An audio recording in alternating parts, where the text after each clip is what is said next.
both went on dates with Nadia, but I moved to the city and I got to know them, and they were the kindest people. They were so good to me. They were generous and loyal. Vinay showed up with like a bouquet of like roses and a book in his backpack. He's like, I brought the backpack just so I could bring the book to the bar, and I want you to sign it.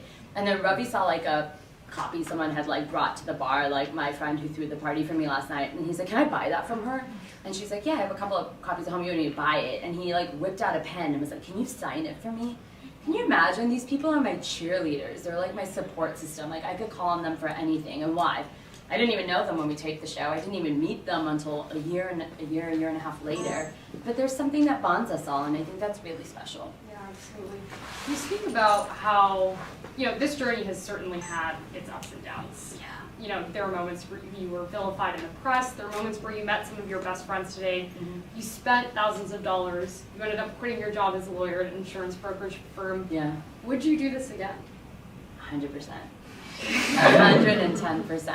I would do it differently, maybe. I would be less polite to Seema. It would be more sort of to the press off the bat. But I would do it all over again. And everyone asked, would you be on a season 2? And I'm like, you know, I wouldn't say yes and I wouldn't say no. I would take it as it comes. I think there's a lot more left to my journey. I think I really connected to the women and men, but mostly women I met on that journey and my continued journey that I share on social media. And I could see myself feeling like it was okay to continue sharing that on an international way. So yeah, I would do it again, and I would do it over, and I would maybe do another season. We'll see. Stay tuned, guys. Season 2 is announced. Seema is the matchmaker, and I think they announced it's coming out this summer or fall. So we know that from the press. Wait. So now there's a reason we're obviously here tonight. Yes. It's the fact that you wrote this amazing book, She's Unlikable and Other Lies That Bring Women Down. Yeah. Why did you write this book? You know, I was very happy with those journalists. I told you that, right? But I also told you that I was telling each one little snippets.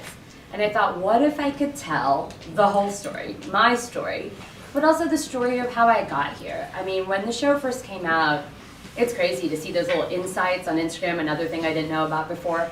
But you can see how many people visit your page and consume you and the things that you're saying. And you can see thousands of DMs coming, thousands a day, literally. And I saw a recurring theme. It was all these women from all over the world. I mean, I'm talking like Russia, Korea, like, I don't know, places I've never heard of too. And they were like, how did you become this way? And I'm like, how did I become this way? And they weren't being mean about it. They were like, well, how did you like sit there and look at this woman, this matchmaker, and say those things to her? How did you process this? How did you believe that you deserved a partner like that? Like literally, the show doesn't tell you any of that. Maybe like hints of it. Maybe they hint at things that also aren't, you know, accurate. And I was like, what if I just wrote a book with that in mind? How did I become like this? And so the book is an interesting mix of my life leading up to the show and then the process of the show sprinkled throughout it.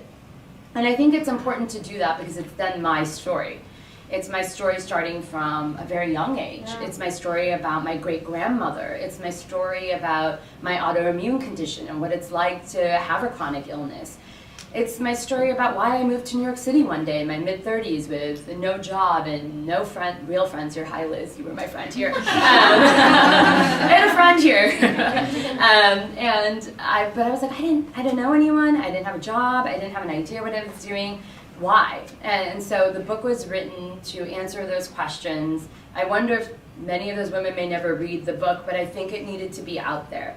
I also thought about it, and as I was researching the book, I thought, let me think of the other South Asian women who have done this kind of memoir. Crickets chirping. Amazing South Asian women have written memoirs. I've loved them all. I've read most of them. But none of them are women in their 30s who are sharing with you that sometimes they're a little lost, sometimes they're a little scared, sometimes they're a little defeated, sometimes they rose above it, sometimes they found their resilience, their grit, and their perseverance. And in very, I would say, ordinary ways. And maybe they're just ordinary to me, but my study abroad experience, my first heartbreak, many of you have studied abroad, many of you have had a first heartbreak. There's a relatability to my story that I hadn't found from another South Asian woman's memoir yet. And I thought, I think this story is important, not mine, although that That's kind of narcissistic. But yes, but this story of this woman, and what if I started it and then one day we had a bookshelf full of our memoirs and our stories? Because so many other women, especially women who are not women of color, believe that they deserve to tell that story, and those stories exist, and ours is just silence. If you didn't start a unicorn company, or if you weren't like already famous, and Priyanka Chopra, amazing memoir by the way, but obviously she has a platform. If you weren't all those things, then you didn't deserve to have your story told. That didn't seem right to me. Every other person is telling their story. Why not a South Asian woman? And so I was really happy to be given this opportunity. I realized I was given it because of the show, but now I'm hoping that when I write this and people read this, they start writing more. I want a bookshelf full of your stories, and I will read them all, and I will learn from them all, and I will continue to grow from learning those stories.